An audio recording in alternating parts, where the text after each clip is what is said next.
नमस्कार दोस्तों, रेणु एकेडमी में आपका स्वागत है। आप सब कैसे हैं? आई होप आप सब अच्छे होंगे और मन लगा के पढ़ाई भी कर रहे होंगे।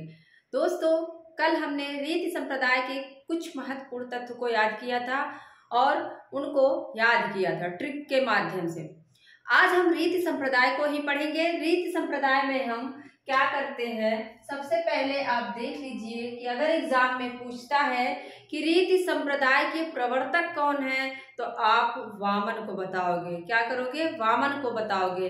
आप याद कर लीजिए कि रीति से हमारा मन जो है ना, बड़ा रीति रिवाज से चलता है। मन क्या है? बड़ा रीति सिद्धांतों से चलता है। तो कैसे याद करेंगे? हमारा मन जो है वो रीति से चलता है, तो रीति के जो प्रवर्तक हैं कौन है? वामन है। और आज जो भी तत्व लिखा है दोस्तों, बहुत महत्वपूर्ण है। अक्सर एग्जाम में यहाँ से क्वेश्चन पूछा जाता है, तो आप सब इसको लास्ट तक देखिएगा। देखना कि हम क्लास में कैसे याद कर लेते हैं। दोस्तों, छोटी छोटी चीजों को तैयार करते चलिए, क्योंकि हमें लगता है कि ये तो हमारा तैयार है, हमें इसको तैयार करने की, इसको पढ़ने की जरूरत नहीं है। और क्या होता है, एग्जाम में वही क्वेश्चन गलत हो जाता है। कहते हैं ना कि हमारी कश्ती वहां डूबी जहां पानी कम था। तो वही हाल होता है हम विद्यार्थियों के साथ कि जब हम पढ़ते हैं तो हमें लगता है ये तो इजी है, सरल है, इसको देखना ही नहीं है। और जब बैठते हैं, क्वेश्चन आया और समझ ही नहीं आता कि इसका ऑप्शन क्या है। क्यों? क्योंकि हमने रिवीजन नहीं किया था लास्ट समय पे। तो सारी चीजों को हमें देखते हुए चलना है। तो आइए देखते हैं क्या है। रीति संप्रदाय है। आप सब जानते होंगे कि रीति के जो प्रवर्तक हैं आचार्य वामन है। कौन है? वामन है।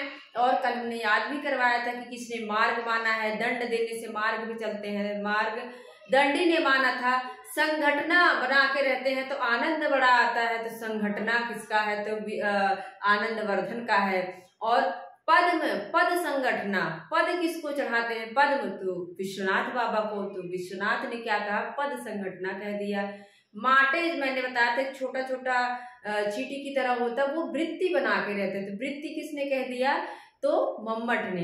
तो ये जो रीति है ना दोस्तों, ये किस पे आधारित होती है? ये वृत्तियों पर आधारित होती है। और अगर आप गुण समझ गए, गुण 3 प्रकार के होते हैं और जो रीति है वो भी 3 प्रकार की होती है।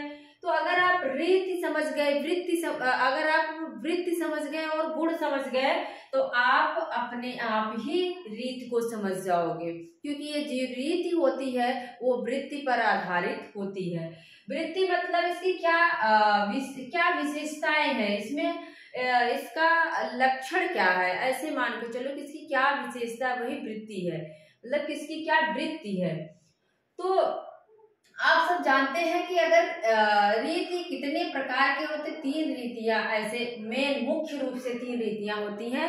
सबसे पहले आप इन चीजों को याद कर लो कि किसने कौन सी रीति का प्रवर्तन किया हुआ है। क्योंकि सबसे पहले हम देखते हैं कि 2 रीतियां थी, जिसको कौन माने हैं? भामा। भामा ने 2 रीति का प्रवर्तन किया, वैदर्भी रीति और गौड़ी रीति। कौन सी है? वैदर्भी रीति और गौड़ी रीति। किसने माना? भामा ने। किसने माना? भामा ने माना।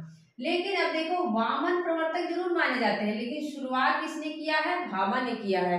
वैसे ही जो वक्रोक्त संप्रदाय है, उसके प्रवर्तक जो है कुंतक जरूर है, लेकिन वक्रोक्त अलंकार की बात अगर कोई कहे कि किसने कहा कि अलंकार के जो अलंकार का ही भेद जो है वक्रोक्ति, तो उसको भामा मानते हैं। कौन मानते हैं? भामा। तो ये सब चीजें याद रखिए। भामा क्या करते हैं? मानते, इनका कहना है वैदर्भी और गौड़ी रीतियां होती हैं, और ये दोनों पहले से थी, मतलब ये पहली है, दूसरी। इसके बाद तीसरी जो है रीति, वामन ने क्या किया? इसकी शुरुआत की कि पांचाली। इन्होंने क्या कहा? पांचाली रीति भी होती है। पांचाली जिसमें थोड़े बहुत समास पाए जाते हैं, लघु समास युक्त होती है, उसे पांचाली कहा जाता है। तो इसके बाद क्या है? रुद्रट ने, ये बहुत पूछा जाता है, लाठी रीति का प्रवर्तन किसने किया है? लाठी रीति के प्रवर्तक कौन है? तो आप किसको मानोगे? रुद्रट को।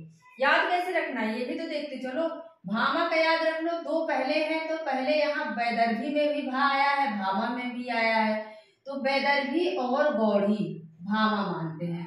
हमने याद कर लिया था, यहाँ भी भा है, यहाँ तो पहले दो थी, वैदर्भी के बाद गौड़ी का नंबर है, तो पहली वैदर्भी है, दूसरी गौड़ी, तो दोनों क्या है, भामा मान लेते हैं भामा भा।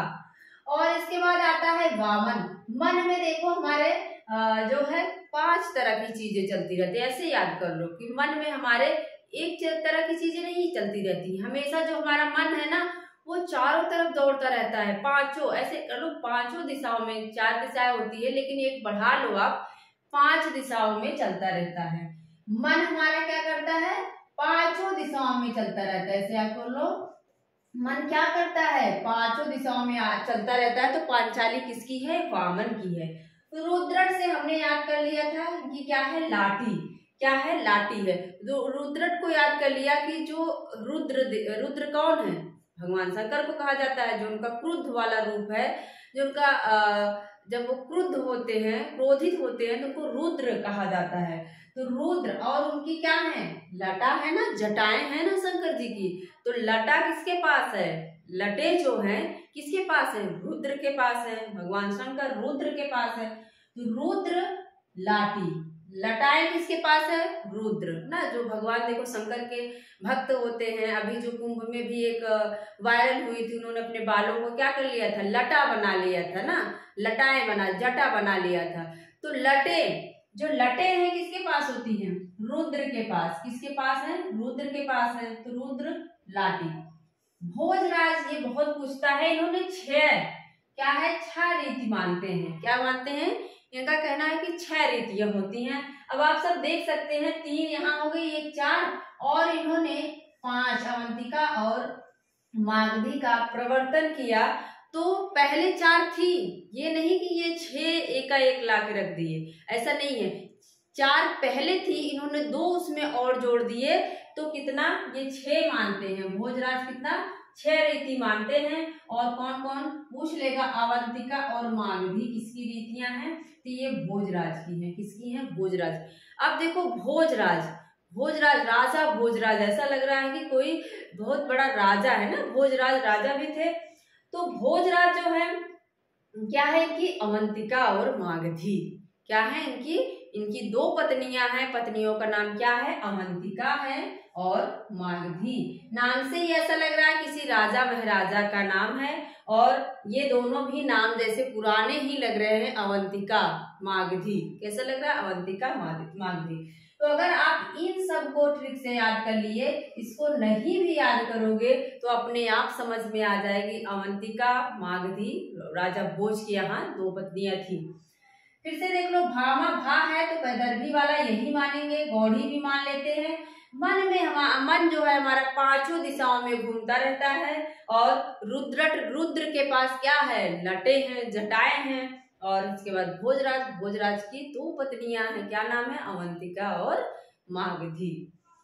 अब देखो दोस्तों, वैदर्भी जो होती है ना, वो माधुरी आप देखते होंगे। अगर पूछता है कि मीराबाई की भक्ति कैसी है, तो मीराबाई की भक्ति आप जानते हैं माधुर्य भाव की है। कैसी है, मीराबाई एग्जाम में बहुत पूछा जाता है।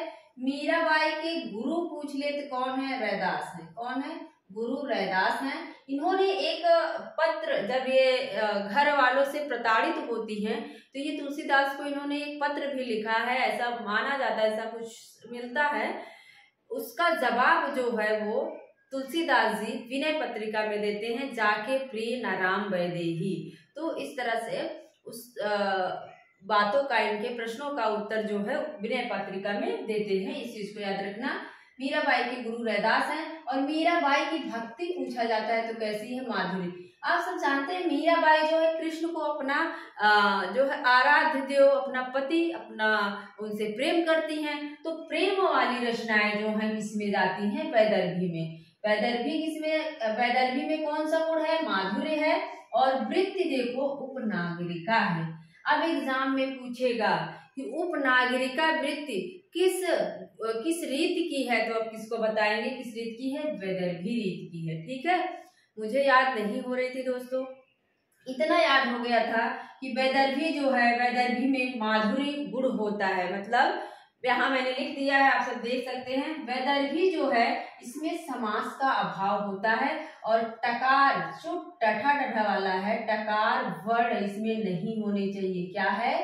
टकार वर्ण, मतलब जो कठोर वर्ण हैं, जो ओज में, जो वीर में प्रयोग किए जाते हैं, टकार वर्ण इसमें नहीं होने चाहिए वैदर्भी रीति में, क्योंकि इसमें श्रृंगार रस होता है, करुण रस होता है, शांत रस होता है। जहां पे आपको श्रृंगार रस दिखे, वैसे ज्यादातर एग्जाम में वैदर्भी अगर पूछना है तो वो श्रृंगार रस का ही उदाहरण देता है, पूछ लेगा इसमें कौन सी रीति है। तो आप जान लीजिए कि जहां पे प्रेम मोहब्बत की बातें हो रही हैं, करुण रस हो, श्रृंगार हो, वहां पे कौन सी रीति हो जाएगी? वैदर्भी रीति। इस चीज को याद रखना। और इसमें उपनागरिका मैंने याद कर लिया था, नगर में ये तो पता ही था, वैदर्भी का जो है वो माधुरी गुण पर आधारित है। अब वृत्ति नहीं याद हो रही थी, वृत्ति को क्या करें? उपनागरिका किसकी है? इसे तो कोमला और उपनागरिका में दिक्कत हो रही थी। हमने याद कर लिया था जो माधुरी दीक्षित हैं वो कहाँ रहती हैं? नगर में रहती हैं। माधुरी दीक्षित कहाँ रहेंगी? ऐसे याद कर लो। आप लोग थोड़ा सा दिमाग लगाएंगे तो वो हमेशा के लिए, माधुरी दीक्षित जो है कहाँ रहेंगी? नगर में। तो उपनागरिका वृत्ति किसकी हो जाएगी? माधुरी गुण मतलब वैदर्भी रीति की हो जाएगी। नगर में कौन रहेगा? माधुरी दीक्षित रहती है। और माधुर्य जो है, जो माधुरी गुण है किस पे आधारित है? तो वैदर्भी पे है। सिंपल सा याद हो गया। इसके बाद दोस्तों क्या है? गौढ़ी रीति है। गौढ़ी जो है देखो, ओज, इसमें क्या है? ओज गुण पाया जाता है। ओज का मतलब होता है जिसमें वीर रस हो, रौद्र रस हो, भयानक रस हो, टकार युक्त वर्ण। इसमें क्या हमने यहाँ लिखा है? गौढ़ी रीति समास युक्त, समास इसमें होते हैं, वीर रस होता है, रौद्र रस होता है, भयानक होता है, विभस्त, और एक और कर लो, इसमें टकार वर्ण ज्यादा होता है। इसमें क्या होता है? यहाँ टकार वर्ण नहीं था, यहाँ जो है टकार मतलब कठोर वर्ण ज्यादा प्रयोग किए जाते हैं। जैसे आप सब देख सकते हैं, उसमें क्या है? चंद्रगुप्त की लाइन है, क्या है? हिमाल तुंग श्रृंग से प्रबुद्ध शुद्ध भारती समुज्जला पुकारती, ऐसे है ना। तो यहाँ पे क्या है? आप देख रहे हैं कि टकार वर्ण, यहाँ पे कठोर वर्णों का प्रयोग किया गया, तो वहां पे ओज गुण होगा। और ओज किसमें होता है? पुरुषों में होता है। ऐसे याद कर लो, ओज जो है, ज्यादा गुस्सा जो हो, किसको आता है? पुरुष को आता है। किसको आता है? पुरुष को आता है। महिलाएं जो होती है ना, वो नरम दिल की होती है, थोड़ा गुस्सा करेंगी, फिर इसके बाद क्या है? उनका गुस्सा शांत हो जाता है। तो ओज याद कर लो कि किसमें होता है? परुषावृत्ति, परुष मतलब पुरुष में होता है। पांचाली रीति है। पांचाली जो होती है वो लघु समास युक्त होती है।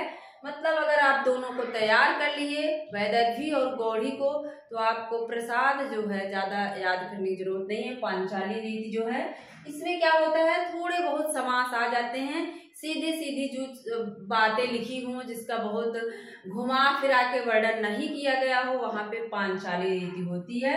और पांचाली में क्या है? प्रसाद गुण होता है। पंचाली में क्या होता है? प्रसाद गुण होता है। तो हमने याद कर लिया था, पंचामृत किसमें देते हैं? प्रसाद। देखो, जब आप कहीं सत्यनारायण बाबा की कथा हो या कोई भी कथा हो, तो पंचामृत दिया जाता है पीने के लिए ना। तो पंचामृत वो भी क्या है? प्रसाद है। ऐसे याद कर लो, पंचामृत पंचाली मतलब कहाँ दिया जाता है? प्रसाद में दिया जाता है। तो अगर पूछता है कि जो प्रसाद गुण है वो किसमें मिलता है, तो किसमें? पंचाली रीति में मिलता है। या ऐसे भी पूछ सकता है, पंचाली रीति किस पे निर्भर होती है? तो प्रसाद गुण पर होती है। और इसमें क्या होता है? कोमला, इसको क्या कहा जाता है? क्या वृत्ति है इसकी? कोमला वृत्ति है। ये दोनों आपने ट्रिक से याद कर लिया। नगर में माधुरी दीक्षित रहती हैं, माधुरी में वैदर्भी है, और ओज में कौन रहता है? ओज किसके अंदर रहता है? पुरुष के अंदर रहता है, परुषा वृत्ति है। और इसमें क्या है? कोमला, या वाशा, मतलब जो या वाशा ये शब्द हैं, ये सब कोमल वर्ण माने जाते हैं। तो कोमला वृत्ति किसमें हो जाएगी? ये पांचाली रीति में हो जाएगी, अर्थात प्रसाद गुण में हो जाएगी। हमने यहाँ लिख दिया था, आप सब फिर से देख सकते हैं।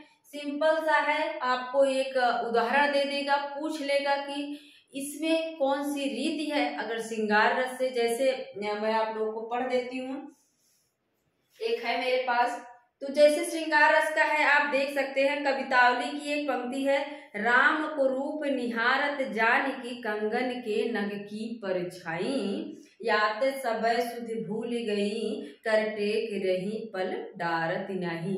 मतलब जो राम को रूप, मतलब राम को देखकर उनका रूप निहार रही हैं, कंगन के नग की परछाई, मतलब जो उनका कंगन है उसके नग में राम का चित्र दिखाई दे रहा है, प्रतिबिंब दिखाई दे रहा है, और सीता जी जो है उनको निहार रही हैं, यात सबे सुध भूल गई, मतलब उनको देखने में इतना मग्न हो गई कि सारी सुध बुध भूल गई हैं, कर टेक रही पल डारत नहीं, मतलब उनकी जो पलकें हैं वो भज नहीं रही हैं, वो एक टक उनको निहार रही। मतलब आपको जहाँ पे श्रृंगार रस दिखे, प्रेमी प्रेमिका की बात हो, वहाँ पे वैदर्भी रीति होती है, और जहाँ पे आपको लगे कि ये तो वीर रस है, यहाँ पे रौद्र रस है, यहाँ पे भयानक रस है, टकार वर्ड टठा डठा वर्ड दिखे आपको, टा वर्ग जो है टठा डठा दिखे, और संयुक्त व्यंजन दिखे जैसे छत्रंग या दिखे, तो आप तुरंत जो है किसको मारोगे, गौढ़ी रीति को मारोगे।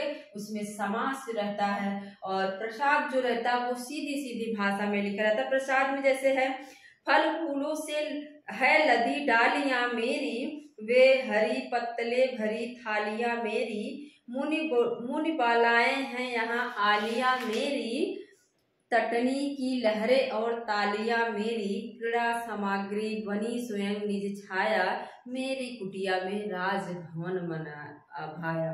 तो मतलब ये साकेत की पंक्तियां हैं, जो अष्टम स्वर की हैं, साकेत की पंक्तियां हैं। तो प्रसाद गुण का मतलब कि वो सीधे सीधे एक ही, उसका कोई और ये नहीं कर, अन्वय विनय नहीं करना पड़ रहा है, वो सीधी सी समझ में आ जा रही है।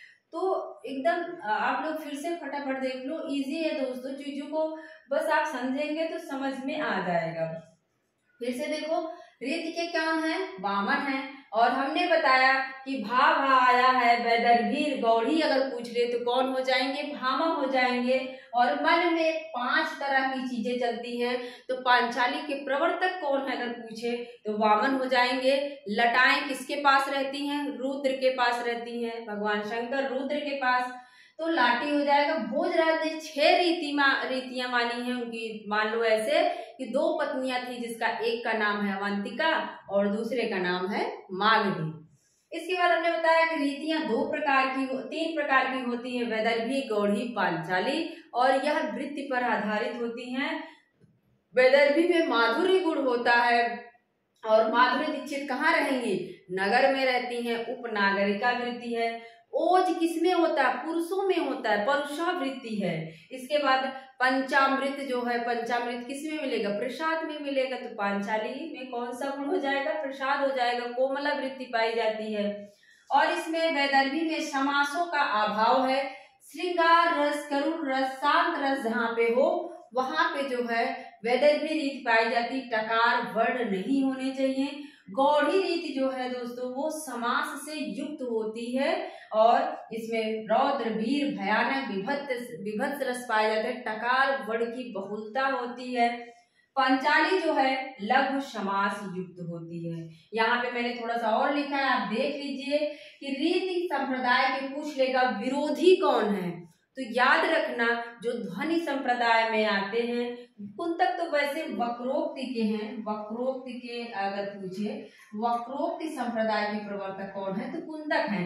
लेकिन ये जो मम्मट और आनंदवर्धन है ये कौन से हैं, ये ध्वनिवादी हैं। कैसे हैं, ये ध्वनिवादी हैं। तो मम्मट को ध्वनि की प्रतिष्ठापना इन्होंने बहुत ही, मतलब इनको क्या कहा जाता है, ध्वनि का अभी वो शब्द नहीं याद आ रहा है। मम्मट को जो है ध्वनि संप्रदाय में बहुत महत्वपूर्ण स्थान दिया जाता है। आनंदवर्धन तो आप जानते ही हैं ध्वनि संप्रदाय के प्रवर्तक हैं। प्रवर्तक जो है आनंदवर्धन है, लेकिन मम्मट का भी उसमें महत्वपूर्ण स्थान है। कुंतक भी जो है वक्रोक्त के हैं। तो ये 3 जो हैं ये क्या हैं, रीति विरोधी आचार्य हैं। कल हमने अलंकारवादी बताया था, आज हमने रीति विरोधी बता दिया। कुंतक, मम्मट, आनंद, कुंतक, मम्मट, आनंद हैं ये। अगर यहाँ पे ट्रिक नहीं भी लगाओगे तब भी समझ आ जाना चाहिए। क्रोध के कुंतक हैं, बाकी जो मम्मट और आनंदवर्धन है वो ध्वनि के हैं, ये रीति के नहीं है। तो इस तरह से आप याद कर लीजिए दोस्तों। तो मेरा वीडियो आपको कैसा लगा आप सब जरूर बताइएगा। ऐसी वीडियो आपको देते रहेंगे। और मेरा पूरा वीडियो देखने के लिए आपका बहुत बहुत धन्यवाद। मिलते हैं अगले वीडियो में। Thank you.